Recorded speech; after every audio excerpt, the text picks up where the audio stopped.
Do you consider yourself normal? Then this is not the show for you. Please go somewhere else. This is WYRD. If it's getting weird, it's got to be the Weird Mountain Gals show.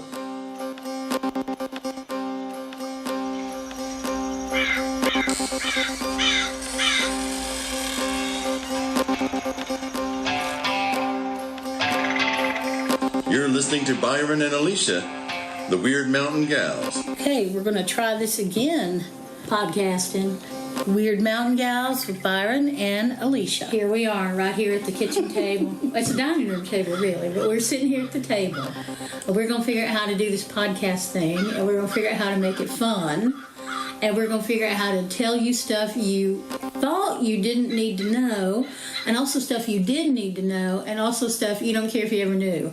So we're going to be talking about a lot of different things. That's true. Yeah, are we going to think about what the podcast is going to do once we release it out into the world? Well, it's going to bless their hearts. It's going to let our audience know exactly who we are, maybe. And they may be really happy about that, and they may just not want to know. Because we are not what you might think we are. And weird is not what you might think it is. No, and it has many meanings, just as we are many different kinds of people. Byron, tell me about planting by the moon. Oh, golly. It's something that we do around here, and it's ancient. People have been doing that by the planting crops by the moon probably since we've been planting crops.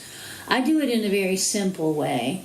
And that's the way I was taught. So if you are planting something that grows above ground, you plant that in the light of the moon, which means on a waxing moon. And if you grow something that grows underground, like potatoes, then you plant that in the dark of the moon, which is a waning moon. Now, when I was little and I would hear people talk about this, I thought that when you planted the potatoes in the dark of the moon, you had to wait till it was dark outside, and then you had to go plant the potatoes. And that was intriguing to me, but it didn't seem like it made a lot of sense. But I soon learned that that's not what that meant at all. You could go out in the daytime when the moon was waning and do that. Did y'all have one of those calendars that you picked up at the feed store? Yeah, or we had the old almanac. The almanac is still around. Yeah. Do people still use the almanac? They do. I mean, I'll be honest with you. I get one every year along about Yuletide, but I don't look at it until I want to verify something. So it's not like I pick it up. I wish I was in the habit of, I say my morning prayers, I have my cup of tea, I open the almanac and see what the signs are, see what's in retrograde, all that. But I'm not that disciplined, really. Maybe I will be as I get older. I don't know. I'm pretty old now. That may not change. But I've tried it, doing things like, I planted radishes in the light of the moon because I had time, because right now I'm on the road so much that I have to kind of plant when I can plant. So I planted radishes in the light of the moon, and radishes are one of those crops. If you love radishes, you need to be growing them, even in a pot, because you can pull a little light row and put seeds in and water it good, and if the soil is good and conditions are right, that stuff will germinate in 24 hours. Oh, yeah. Well, I planted these radishes in the wrong moon sign, and they never did. They finally came up like 2 weeks later, and they were sickly, and they never made radishes. I just had radish tops. And I did the same thing. I had about a half a pound of onion sets, and I was home for 3 days, and the weather was good, and I had time, and I knew the moon was exactly wrong for it. I said, well, to heck with it, I'm putting them in the ground anyway. And they did not do well. Now, at this point, I've got a whole bed of onions from doing that, but it took them a long time. And they are not what they would have been if I'd planted them under the right moon. So the moon, planting by the moon is something that, I think this is interesting. Farmers still do that today, and you'd think in 2019 that there'd be some scientific thing that they would all go by. And they do use a lot of science, that's for sure, but they still plant by the moon. Yeah, and I think when you have something that works like that, that's what you do. And it's not only planting, as you know, it's whether or not you cut your hair or cut your fingernails, whether you're slaughtering animals, cutting shingle, all of that stuff is done with the accounting of how the moon is going to affect that. If you were recommending a place or a book or a workshop or a teacher for something like that, to learn how to plant by the signs, to learn how to manage your life by the signs of the moon, because so many of us are drawn to the moon, and we may or may not know why. And I think a lot of us have this general feeling of, oh, I love the moon, I'm so connected to the moon. So I look at it when it's pretty, without realizing that there's some deeper implications. And if you are drawn to the moon and you do feel connected to the moon, I think that the chances are even better that the work that you do by the moon will work better, will just flat out work better. Well, I absolutely agree. And there is a really good book by a couple of local fellers, and I'm trying to look it up right now and get you all the name for it. When I find it, maybe we'll say it at the end of this segment. We will, and if we can always put it up somewhere for people to find links and references and things of that But nature. it is the one I would start with here. I found it. It's called The Complete Guide to Gardening and Living by the Signs of the Moon. It's called Raising with the Moon. And the authors are Jack Pyle and Taylor Reese. And it is a wonderful book, and they are wonderful folks. I met them several years ago at some event or other, and it is a really good introduction to planting by the moon. And then you can go from there to do more like biodynamics and permaculture and things like that. But if you really start simply by planting your below ground crops in the dark of the moon and above ground in the light of the moon, and take into consideration what the weather's like. Like for 2 weeks now, we have had 90-degree weather and no rain. So the soil, until we got this rain today, was hard. It was rock hard. Like a brick. Yep. I tried to harvest some red clay to make into redding today, and it was just so hard. Now it'll be softer now. We're going to get rain again tomorrow, I think. So it'll start softening up, and this will be a good time. And we're at new moon now.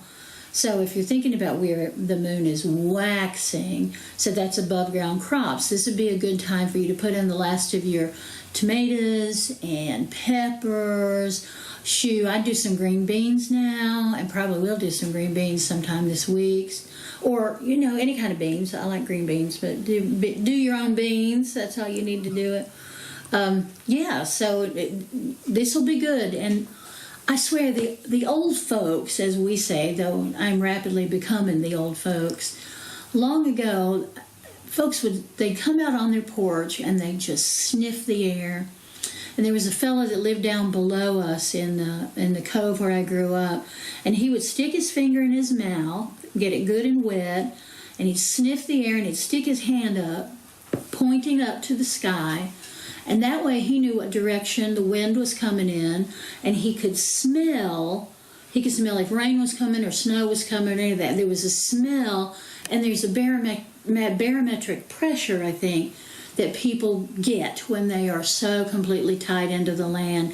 They can feel it. It's like, the barometer is low today, or the pressure is high, or whatever. My dad was one of those. Yeah. And he eventually ended up using that in his work because he worked in construction, and knowing the weather was a huge part of his job because they'd send out crews of people, and based on the weather, if it was going to rain halfway through the day, they'd lose a lot of money if they sent out a full crew or something. But yeah, my dad was always fascinated by the weather, and he would tell me some of the same things that you said too. And I have seen him, finger in the air to see what direction the wind came in. I think that's kind of neat. We don't go around doing enough of that. No, we don't. And I remember my dad, and I think he had imperfect skills because he was raised by farmers, but he wasn't a farmer. And he would put soil in his mouth in the springtime and kind of swish it around with spit. Then he'd spit it out good, and he would know whether we needed lime in the soil or if it needed more fertilizer. And you know, fertilizer back in the day was just composted animal poop. It wasn't something you don't go buy your chickadee doo-doo in the 40-pound bag. It was something that your farm animals left for you, and you composted it. And so he would know what the land needed from that. And I have to believe he was sensitive to what the components of the soil was. And I think a lot of this generation has lost that because we haven't needed to know that. But as we see these big agribusinesses, especially in the Midwest, I mean, all this flooding that's happening and the tariffs that are happening and about to happen, we are likely to start seeing the decline of those big, big farms. And we're going to go back to doing the kind of farming that is human-based and human-sized.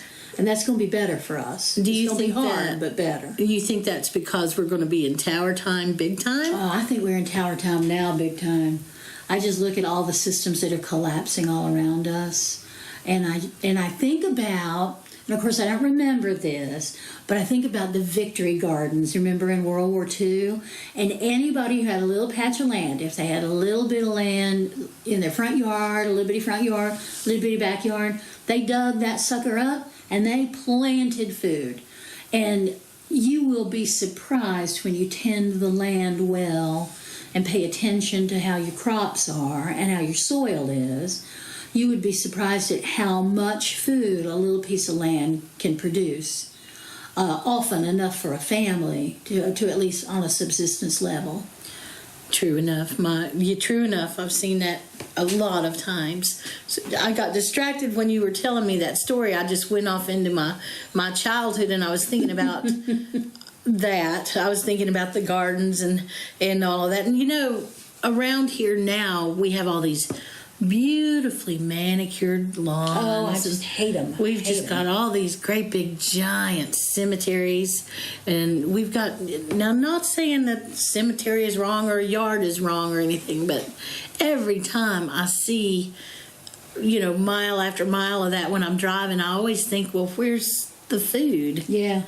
Well, I remember several years back, I was doing interfaith work here in town, and the pastor then at the big Presbyterian church on Merriman Avenue, she was saying it was so expensive to mow that big, old, impressive front yard that she would just like to see it dug up and food planted there. And she left. She went on to another parish, I guess. But there is a garden now. Right there, there's a McDonald's, and then there's this beautiful garden. They grow the most beautiful collard greens every year. And I love that. My dream is that all those big institutional churches or other places that have big old lawns, that they pay money to keep up.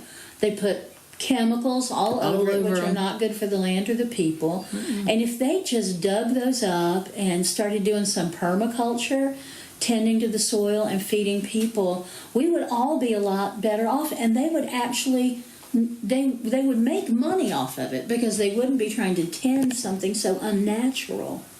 Well, I see, you know, Roundup everywhere on these. Lord. I go into my friends' houses and they'll have a shed and it's got all these chemical. Yeah. That's cool. It's their deal if they want to do that.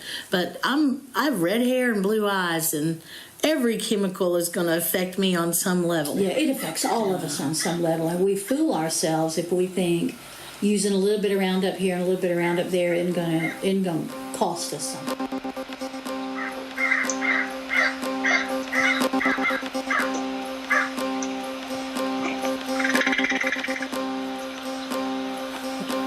Hey, thank you for spending your time with us here at Wyrd Mountain Gals. We sure do appreciate it. You know, I know time is the most important thing we have.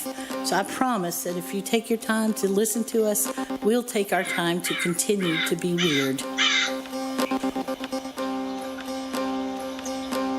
Many thanks to Sunslice Records for all the help. We couldn't do it without you, Craig. Check check out our social media for information, community, or a few laughs. WYRD Mountain Gals.